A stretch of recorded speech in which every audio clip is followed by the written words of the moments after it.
안녕하세요. 정대식입니다.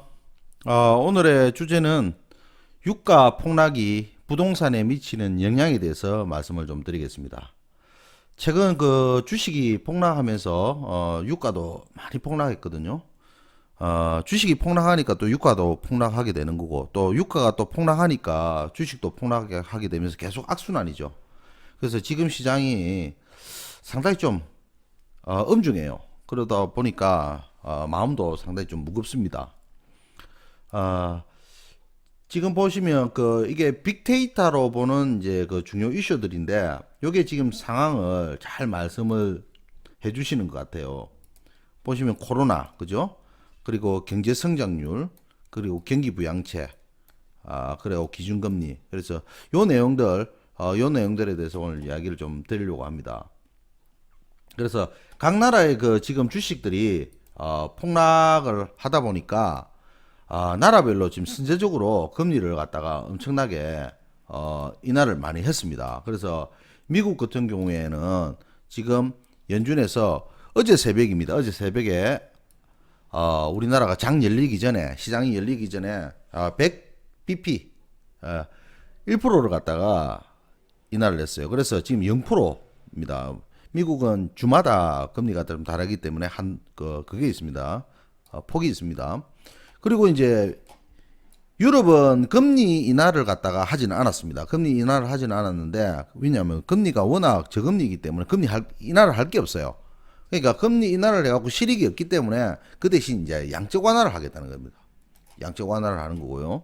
어저께 이제 그 한 4시 반 정도 돼가지고 우리나라도 임시금융통화위원회를 열었어요. 그래갖고 기준금리를 갖다가 50bp, 50베이시스 포인트를 갖다가 인하해갖고 0.75% 전격 인하를 했는데 우리나라가 이 금리를 갖다가 이렇게 많이 내린 게 지금 제가 기억으로는 예전에 9.11 테러 났을 때 한 0.5% 인하했고요. 그리고 그 2008년도 서프라임 모기지 터졌을 때 0.75% 전격적으로 인하를 했는데 요번에 0.5% 인하를 했지만 사상 첫 0%대입니다. 0%대. 0%대 이렇게 금리를 인하를 했죠. 그러면서 지금 이렇게 이제 금리 더 이상 내릴 게 없어요. 이게 사실 걱정이죠. 다우가 그런데 이렇게 금리를 갖다가 이렇게 미국이 1%포인트나 이제 내리는데도 불구하고 어제 그 오늘 새벽에 다우가 12.93%, 나스닥이 12.32% 이렇게 빠졌습니다. 종합지수가 이렇게 두 자릿수로 이렇게 빠지는 것 자체가 사실 무슨 개별 주식 빠지는 것도 아니고 너무 황당합니다. 지금 사실 저 영상 찍는 시점에 지금 우리나라 시장도 지금 2% 이상 빠지고 있어요. 그리고 지금 코스닥은 그래도 플러스를 돌리고 있는데 다행히 이제 미국 선물이 지금 다시 플러스로 좀 돌려가지고 있고 그래서 한국도 좀 낙폭 줄이면서 양봉이 나오고 있는데 제가 그 앞전 영상에서 주식 시장에 대한 폭락하고 그 부동산 시장과의 어떤 연관관계를 갖다가 좀 제가 영상을 찍었고요. 그리고 또 부동산하고 금리는 아주 밀접한데 거기에 대한 연관관계도 사실 좀 올렸어요. 그게 이제 불행하게도 제가 개인적으로 2008년도보다도 지금 사실 좀 더 위험할 수 있다라는 부분에 대해서 좀 경고 내지는 경각심을 일으키려고 하는 어떤 그런 내용을 좀 많이 했어요. 그래서 사실 왜 걱정을 좀 많이 하는가 하면 이렇게 금리를 이렇게 많이 인하를 했는데 사실 이렇게 금리를 많이 인하를 하다 보니까 2008년도에 금리하고 지금하고 다르거든요. 그러다 보니까 앞으로 그 금리 정책을 쓸 수 있는 카드가 별로 없다. 이런 생각을 좀 하니까 좀 걱정이 좀 앞섭니다. 그리고 이제 앞으로 선제적으로 지금 경제의 어떤 그런 심각한 상황, 코로나로 인해 갖고 경기가 위축되고 이러는 부분을 갖다가 반영해서 선제적으로 아주 큰 폭으로 금리를 인하를 해야 된다라고 이제 예측을 많이 했었는데 불행하게도 제 예측대로 다 나왔습니다. 그래서 한번 앞전에 영상들을 한번 참고를 좀 해보시고요. 오늘은 저 세계 경제에 대해서 제가 좀 말씀을 좀 드리겠습니다. 경제 상황 중에서 지금 보시면 현재 가장 큰 이슈가 유가입니다. 유가, 국제 유가. 예. 국제 유가가 빠지니까 이제 지수도 빠지는 거고요. 그래서 이 유가가 빠짐으로써 지금 엉망이 됐죠. 예. 엉망이 됐는데 코로나로 인해 가지고 이제 뭐 소비가 위축이 되는 것이 이제 세계 경제를 갖다가 막 깊은 나락으로 이제 빠지게 하는 어떤 그런 부분인데 지금 20달러도 붕괴됐습니다. 오늘 요 유가에 대한 내용을 이야기를 할 거니까 사우디하고 지금 러시아하고 또는 산유국 간의 어떤 치킨 게임 그리고 이제 미국과의 어떤 관계, 러시아의 관계, 또 셀산업 이런 내용 이런 것들을 갖다가 이제 오늘 제가 분석을 좀 해보겠습니다.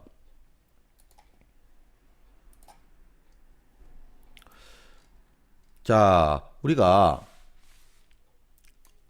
실질적으로 지금 보시면 이게 우리 2008년도 글로벌 금융 위기 왔을 때 국제 유가의 차트입니다. 꼭 뭐 주가 지수 차트하고 똑같죠, 그죠? 똑같습니다.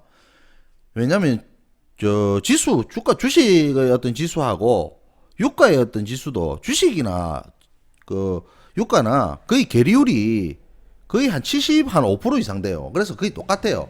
그만큼 이렇게 이제 유가가 박살이 나면서 나중에 이제 몇 년 지나고 난 뒤에는 우상향했죠. 우상향하면서 회복을 합니다.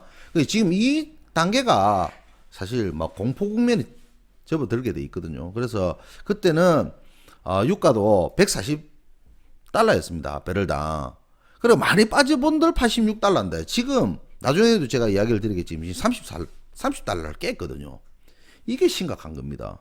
그래서 뭐 부동산 이야기하면서 왜 유가 이야기를 하느냐 이렇게 이야기할 수가 있는데 유가에 대한 내용을 가지고서 여러 가지 파생되어 오는 그런 상황들을 알아야지만 이게 바로 부동산하고 연관이 있거든요. 그래서 제가 그 부분을 좀 말씀을 드리려고 합니다.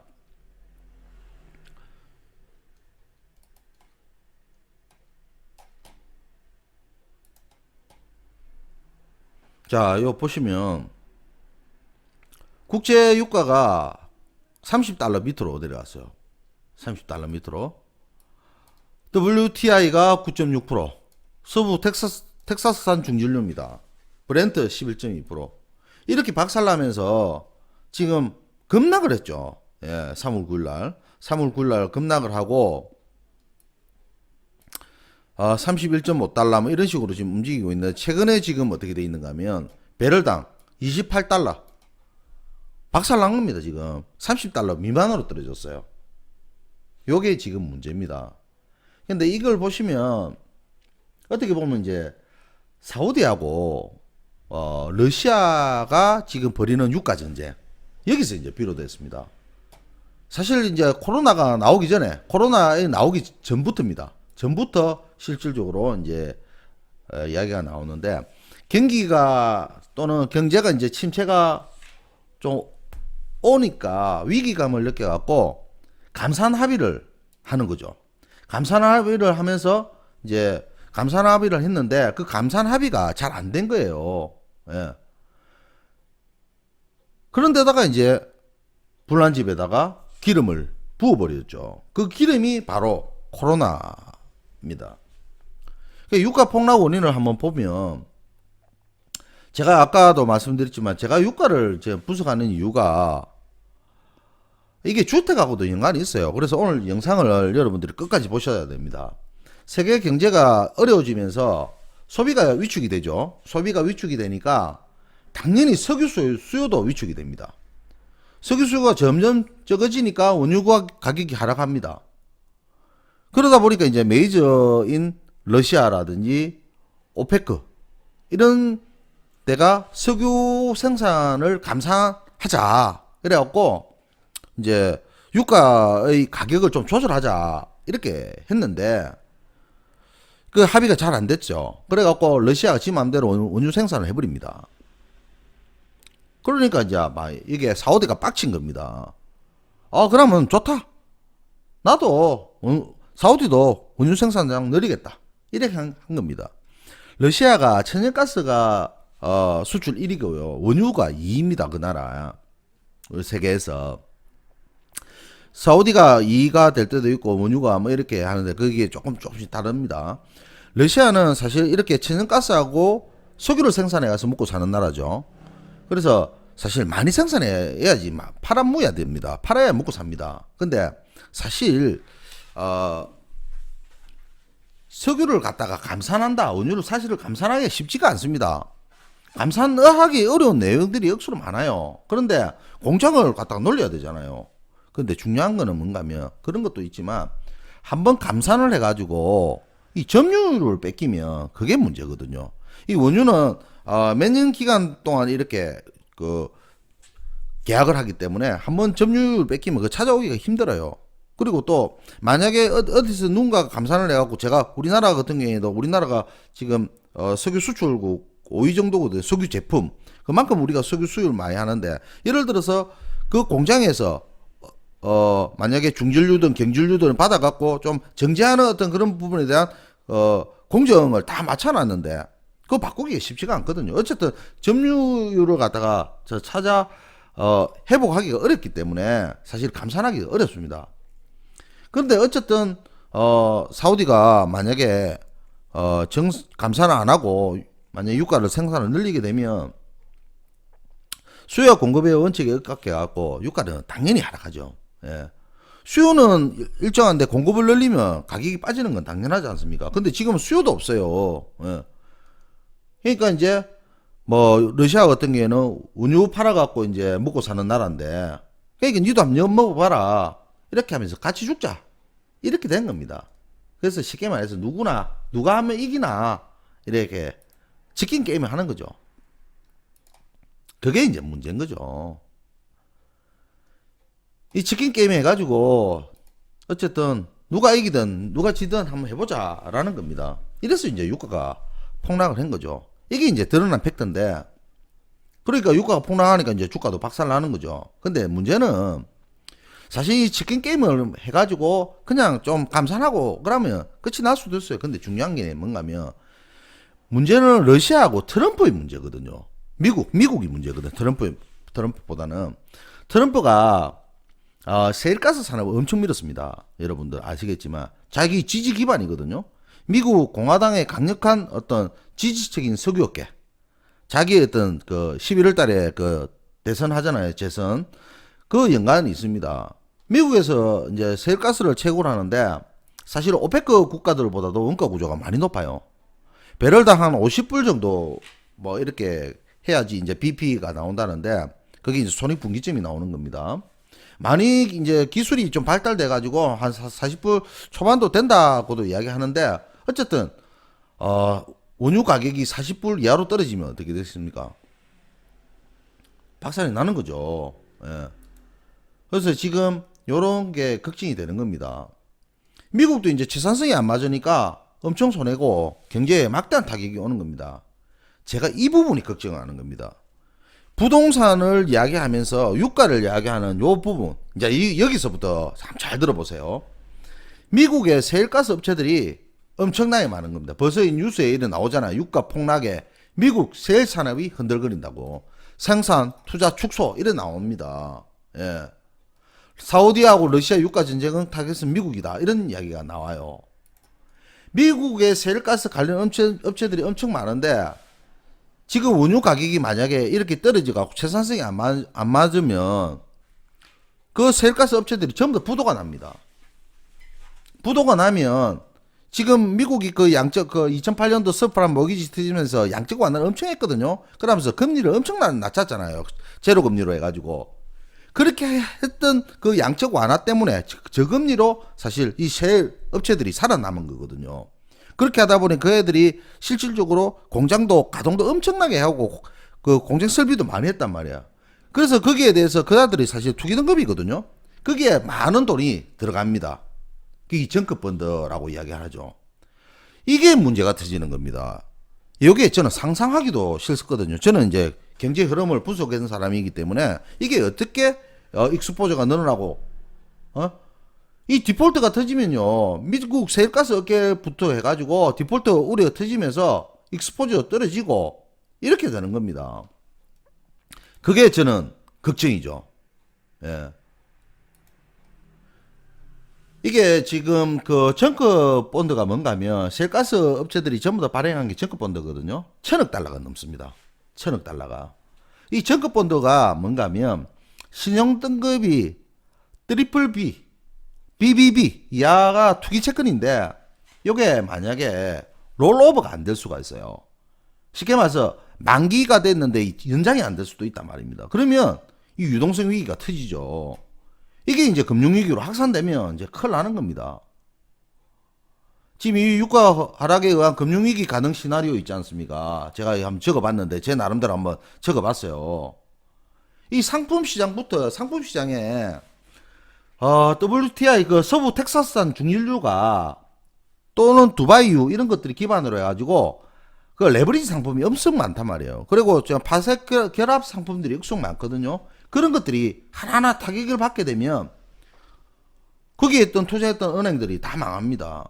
그리고 또 석유업체 부도나면서 이게 또 익스포저 확대되면서 은행 부실 채권 전가하면서 이러면서 이제 금융위기로 가는 거죠. 이 악순환이 계속 돼요. 제가 이걸 걱정을 하는 거예요. 이걸. 그러니까 이런 걸 갖다가 분석을 해야 되는데 지금 그냥 금리 조금 낮추니까 뭐 아무 영향 없을 거다. 아무 영향 없으면 저도 좋겠습니다. 그런데 이게 큰 위험이 도사리고 있다라고 보는 겁니다.